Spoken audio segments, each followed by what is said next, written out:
All right, let's dive right in. We're going to explore two really powerful and really different metaphors for the human mind. See, how we think about the mind changes everything, especially how we learn. So, are we basically complex computers just waiting for the right code? Or is there something deeper, something more organic, waiting to unfold? So, take a look at this. It's a pretty heated exchange from an online game. Now, it is so easy to just dismiss this as, kids being kids, a little trash talk.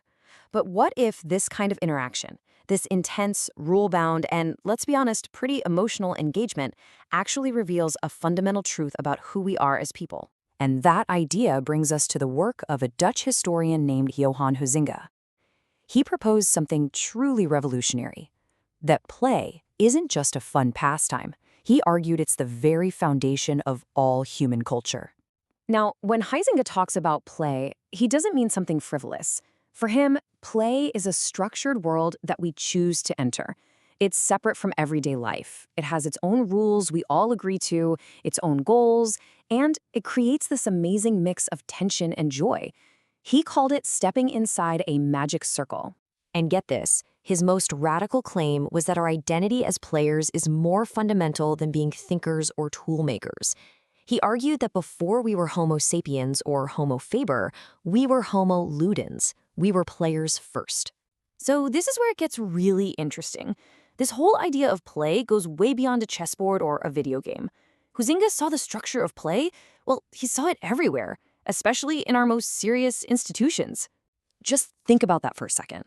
What if our legal systems, our politics, even our scientific pursuits are really just elaborate games that we've all agreed to play, but with incredibly high stakes?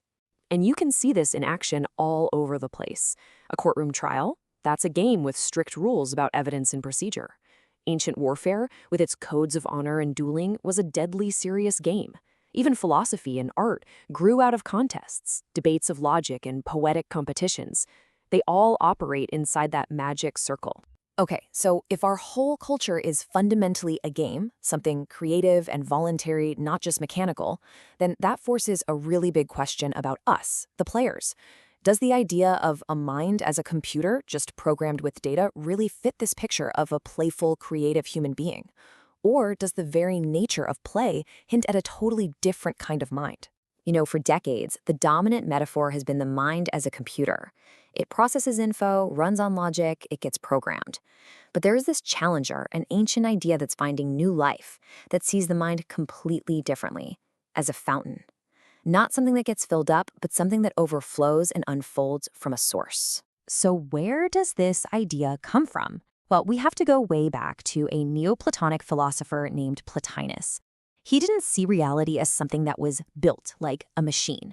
He saw it as something that was overflowing or emanating from one single perfect source. He described it in 3 stages. It all starts with the one, this pure, singular source of everything. From it, the intellect emanates, which is the realm of perfect ideas and forms. And from the intellect, the soul emanates, which then gives life and order to our physical world.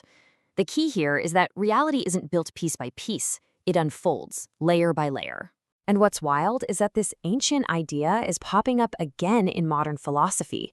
Thinkers like Merleau-Ponty argued that our consciousness is embodied, that our basic relationship to the world isn't, I think, like a detached computer, but I can, a potential for action.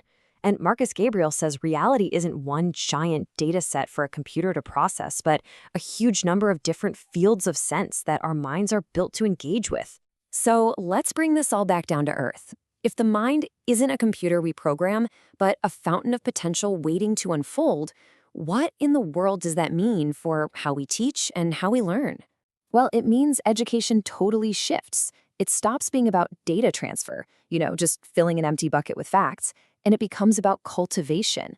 The whole goal is to create the right environment, the right conditions for students' own potential to unfold. It's kind of like creating that magic circle where real play and real learning can finally happen. So in this model, learning isn't passive, it's an active process. Your perception is the gateway, but it's your attention that decides what's actually important or meaningful. And at the very center of it all is your will, your choice to engage, to play the game of learning. That's what directs the whole journey. This completely changes the role of a teacher. They're not a programmer inputting code. They're more like a gardener.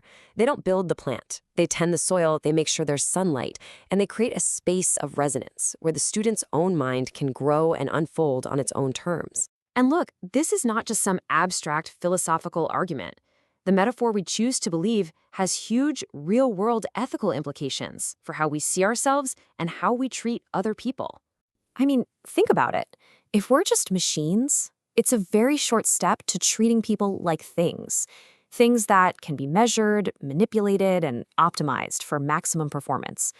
Our schools, our workplaces, they all risk becoming just giant optimization problems. But that fountain metaphor, it points to something completely different. It suggests that values, like goodness, beauty, and truth, aren't just our subjective opinions. They are real qualities out there in the world that our minds can actually perceive and respond to. The philosopher Max Scheler put this beautifully. What he's saying here is that we don't become good by following a set of instructions or running a moral program. We become good by witnessing goodness, by being in its presence and letting it resonate with us. It's an intuitive unfolding, not a logical calculation. Which brings everything back together. The metaphors we use for the mind literally set the rules for the games we design for our culture.